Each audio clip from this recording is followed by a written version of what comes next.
Good afternoon, everyone. My name is Israel Igbale, and I'm very, very excited to be here to talk to you all about Elastic Universal Profiling. I'm here with my colleague, Sean, who is going to come up later on to demo the product. It's a tech talk, so we want to show you the product, not just talk about it. Let's set the context. So at the end of this section, we have a good understanding of what continuous profiling is.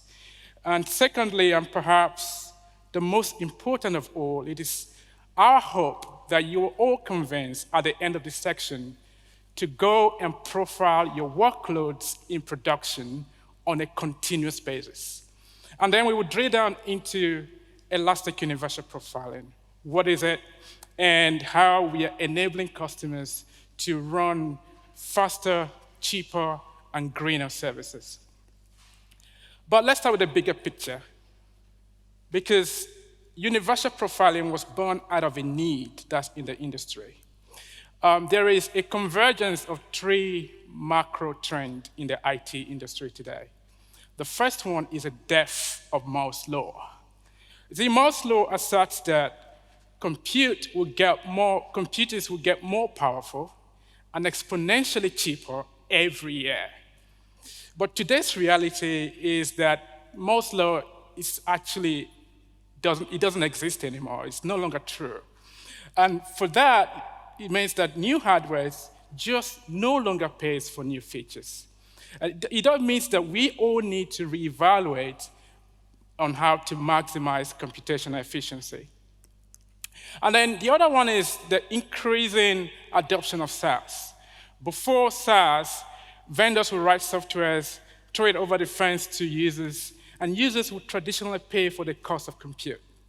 In today's trend, however, the vendor's software is run on the vendor's machine, and therefore, the cost of compute is being owned by the vendors. That becomes part of your COGS, or cost of goods sold.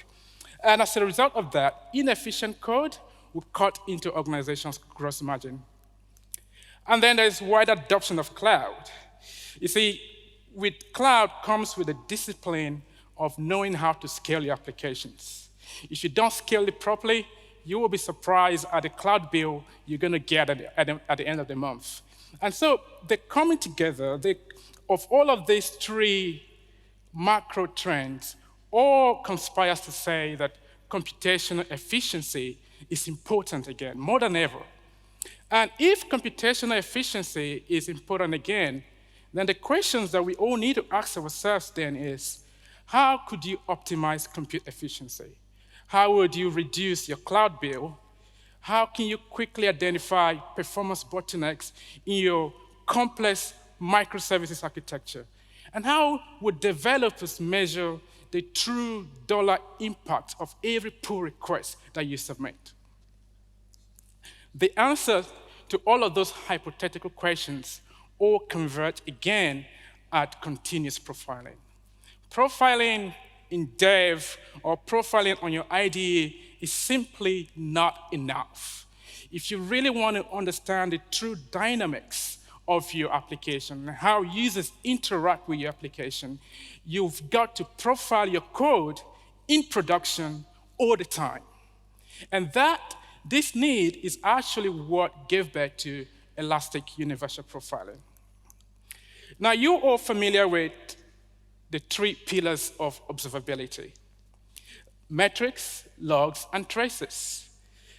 Metrics and traces are great at giving you the macro level visibility of your applications. Right? Metrics can tell you how you can put on some monitoring to tell you how it deviates from maybe a standard deviation, for example. You can then look at traces to tell you how a request will move from one microservice to the other. These are great at giving you macro level visibility. Logs specialize in giving you known knowns. But you need profiling signals as part of your observability pillars as well. Profiling goes to give you the unknown unknowns of your system. The promise of observability when observability became a thing was that it's going to enable users to be able to interrogate a system without knowing the questions to ask in advance. And that is exactly what profiling does for you. It helps developers and SREs to understand and ask the questions of what is wrong with my system and how can you quickly go and find the bottlenecks. And so, continuous profiling is a growing trend. And in today's market, there are 3 types of continuous profiling solutions you're going to find in the market today. The first one is instrumentation profilers. Now, instrumentation simply means that these guys are going to ask you to make code changes to your applications or do it at runtime, which is called bytecode instrumentation. It's really not very good to do that because instrumenting your app would add about 3 to 4% overhead to your application, and that is the best instrumentals, by the way. Then there's other ones called portfolio profilers. These are vendors that put together an assemblage of open source solutions, they repackage it and then sell it. And then there are other vendors that do what we call whole system profiling. But there's a problem with all of these solutions in the market today. Most offerings require instrumenting individual applications, like we've mentioned earlier on. By instrumenting each application, you add a lot of overhead to it. So you probably don't want to do that. All offerings cover very, very restrictive set of supported languages. So you see Go and C, for example. Many offerings are limited to x86 CPU architecture only.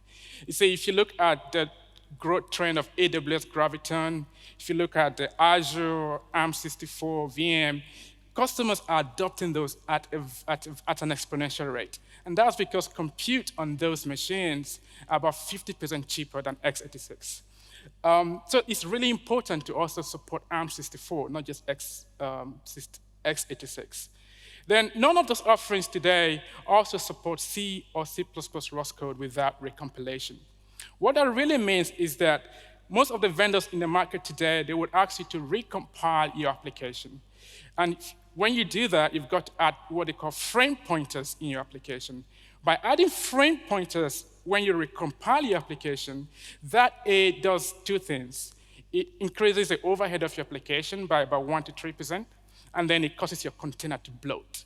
And again, you don't want to do that. None of the offerings can support C or C++ third-party libraries, and this is so important. You may not know, but if you are a Python developer, a PHP developer, a Ruby on Rails, those compilers come with C modules embedded in them, right? So you need a continuous profiling solution that can support third-party libraries as well. Then none of the offerings provide what we call true whole system profiling. But it's not all doom and gloom. Elastic Universal Profiling. Elastic Universal Profiling solves all those problems we saw in the previous slide. But apart from that, the analogy that I like to use is if you think of your production fleet as an assembly line, let's say the Toyota assembly line. You see, car manufacturers are very, very good at what we call unit economics. They can tell you the price of every screw that goes into making of your car. But software is very, very far from there. Software is so far. And Elastic Universal Profiling is just taking you closer to that mark. So going back to the example I was giving to you, Elastic Universal Profiling would enable you to measure every input that goes into your code. Essentially, we profile your code, and then we give you an estimate of the cost of compute for each line of your code in your entire infrastructure. Not only that, we also tell you the CO2 footprint that your code is adding to the entire infrastructure, which is pretty amazing, right?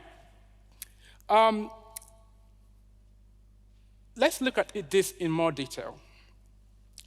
Elastic Universal Profiling, we profile all machines, we profile all code, and we do it all the time on a continuous basis. We support ARM64, so if you've got workloads or thinking of using AWS Graviton, or even Raspberry Pis, we can support them. We support most of the container orchestrators out there. We have Helm charts, Deb, RPM packages. things that will quickly help you get on your infrastructure as code pipelines. We are powered by eBPF, which means that we require zero instrumentation. No, you don't need to make any code changes. You don't need to make any restart. Simply deploy, and it just works. It's a whole system visibility. Whole system visibility in that sense that we profile all the way from the kernel to the user space into the high-level code. In other words, there's really no blind spots for your application anymore. And we support multiple languages. Now, all of these languages that are listed on the screen, you might begin to think, does it mean that we have one agent for Java, an agent for Rust? Or no, it's just one agent for all of this. And the beauty of it, too, is that we do this at an extremely low overhead, less than 1% CPU. You know, a lot of engineering effort has gone into making this work with a very, very minimal overhead, because one of the reasons why most customers would not use continuous profiling in production is because they are afraid of the overhead. And by reducing that, it means that you can now begin to use continuous profiling effectively. And you don't have to take my words for it. Because we do whole system profiling, it means that we profile our own agents too, so you can see the overhead that the agents are adding to your infrastructure. And my favorite, what I call efficiency IQ. If you're familiar with business IQ, we also have what we call efficiency IQ. In other words, we collect all of the data from your infrastructure, and then we tell you per line of code what is actually the dollar equivalent of every line of code in your infrastructure. In other words, if a CFO asks you, how do you optimize your application? How do you reduce the cost of cloud?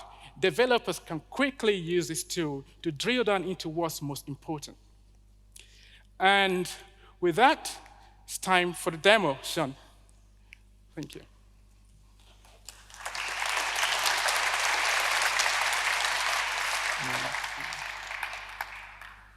Test. Can you guys hear me? Awesome. Thanks, Israel. Okay, so let's, as an example, we'll take one of the scenarios that Israel just discussed. So let's say you're a lead for a particular application in an environment, and the CFO comes to you and they say, we'd like to increase our margin or reduce our cost of goods sold. At the moment, your options for this, I guess, it's a few different things, right? You can start adding APM instrumentation, you can start redeploying, you can start profiling, not in production. As Israel mentioned, we think the future answer for this is actually going to be continuous profiling. So, Israel, where would I find the slides?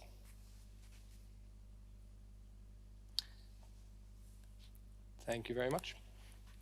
Okay, so for this example, it's a fairly straightforward example. It's a web application, a Flask-based web application, and all it does is the user posts an amount and an interest rate to it, and it calculates the amount of interest and the principal that you would gain that amount of time. So a straightforward example. It has a couple of components. So there's the main function, which will get invoked when the data is sent to it. It has a loop, which performs the interest calculation, and it has this function here, which will simply do the actual interest calculation itself. How it's interacted with is quite straightforward. So the user just posts data to it, and it performs the calculation and returns the result. So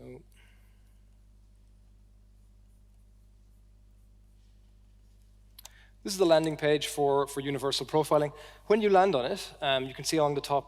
So as Israel described, how you deploy it is you have an agent on every machine.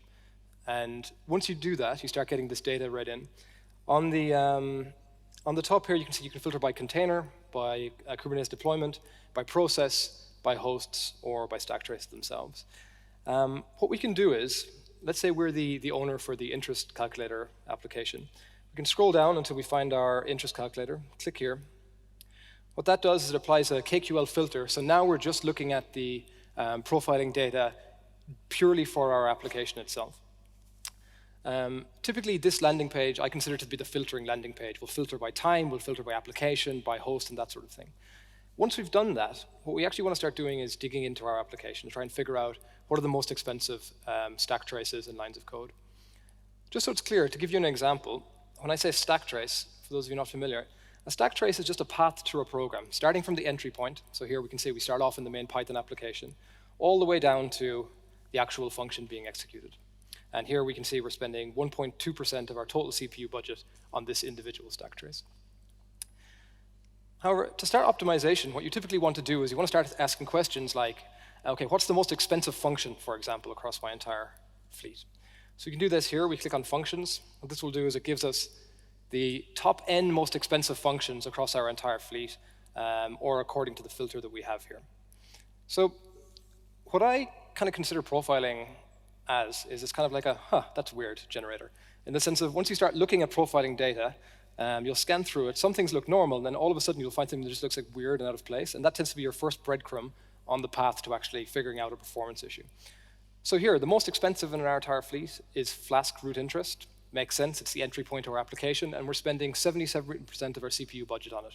Seems fine.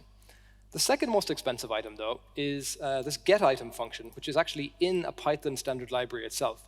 And this, for me, would be, as a Python developer, that's weird. Like, why are we spending almost 40% of our entire CPU budget in this getItem function? So this would be the first kind of step down the path of trying to figure out what's actually causing this. To do that, we have the flame graph view. So for those of you not familiar, what the flame graph view is, it will take all of the data. That may be slightly difficult for you to see, but let me see if I can.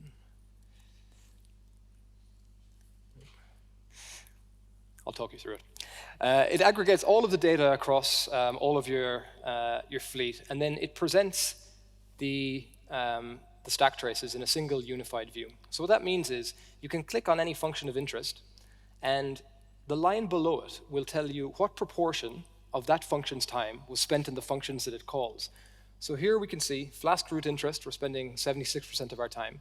Then immediately below that, we're spending 37% of our time in this getItem function. But what it also does is it tells us the exact line in Flask root interest that was called, or that called that piece of code. So what we can do here is we can go from the top end view, showing us the most expensive functions, to in here, figuring out how that function was actually called, and then it will allow us to go back to our application and look at that code and figure out what's going on. So one interesting thing to show here is this show information window. Israel mentioned that universal profiling allows you to do unit economics. So it can tell you per function, per line of code, how much are you actually spending in terms of dollars, which we can see here. So the annualized dollar cost of this individual function is $57 in this case. We can also tell you the annualized CO2. So in terms of how many tons of CO2 or pounds or whatever of CO2 is this line of code or this function actually emitting. So let's get rid of that. So if we go back to our, assuming I can find it, our code. So the obvious fix for this is, so we look at line 31. Line 31 is this interest rate calculation here, where we grab from the environment this value. So we can see as on every iteration of the loop, we're calling this get function. But this piece of data is invariant, meaning it doesn't change. So what we could do is we can simply extract this out of the loop. Now at this point, we would take our application, redeploy it into production, and see what we get.